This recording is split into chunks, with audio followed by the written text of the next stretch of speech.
ஹாய்ங்க, வணக்கம். எல்லோரும் எப்படி இருக்கீங்க? நான் நல்லா இருக்கேன்.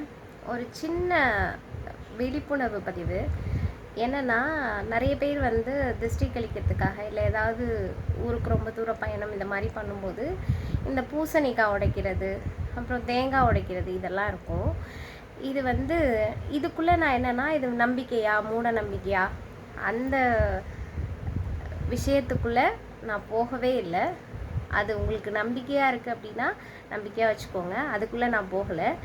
இப்போ நான் சொல்ல வர்றது என்னென்னா, நீங்கள் முச்சந்தியில் உடைங்க, இல்லை வீட்டு வாசலில் உடைங்க, எங்கே வேணால் உடைங்க. அதை பற்றி நான் வரலை, விவாதத்துக்கும் வரல, விதண்டாவாதத்துக்கும் வரல, சரியா? ஆனால் உடைக்கிறத கொஞ்சம் எடுத்து ரிமூவ் பண்ணிவிடுங்க. நீங்கள் உடைச்சிட்டிங்க அப்படின்னா யாருக்காக உடைக்கிறீங்களோ, இல்லை ஏதாவது வாகனம் அதுக்காக உடைச்சிங்களோ, போனதுக்கப்புறம் அதை எடுத்து ஓரமாக போட்டுருங்க. அதனால பாதிக்கப்படுறது அப்படிங்கிறது நிறைய பேர் இருக்காங்க. அது ரீசன்ட் டைம்ஸில் நடந்துக்கிட்டும் இருக்குது, இல்லைன்னு மறுத்தர முடியாது.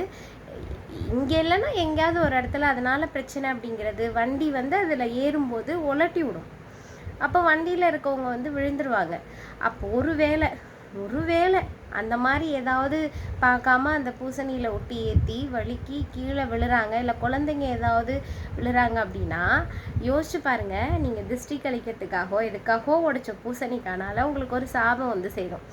என்னடா இதுக்கும் இருக்கு, என்னடா சாபம் இருக்குன்னா, கீழே விழுந்தவன் சும்மா விழுந்துட்டு எந்திரிச்சு தொடச்சிட்டு போவானா?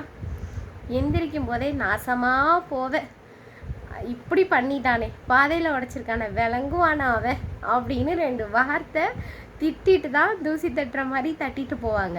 அதனால் நீங்கள் திருஷ்டி கழிச்சிங்களோ இல்லையோ ஒரு சாபத்தை வாங்கி கட்டிக்குவீங்க, அது வேண்டாம்.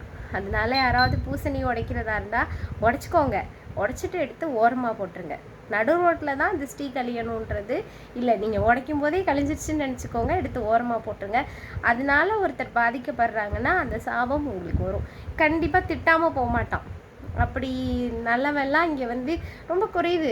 நம்ம தப்பு பண்ணிவிட்டு அப்புறம் திட்டக்கூடாதுன்னா எப்படி திட்டுவாங்கல்ல? இப்போ அதனால அது சொல்லணும்னு தோணுச்சு. இன்றைக்கி ரோட்டில் ரீசெண்டாக அதை பார்த்தேன். எனக்கு இந்த பூசணிக்காய் உடைச்சிருக்கிறத பார்த்தாலே கொஞ்சம் கோவம் வரும். அது அவங்க நம்பிக்கை, நம்ம என்ன பண்ண முடியும்? ஒன்றும் பண்ண முடியாது.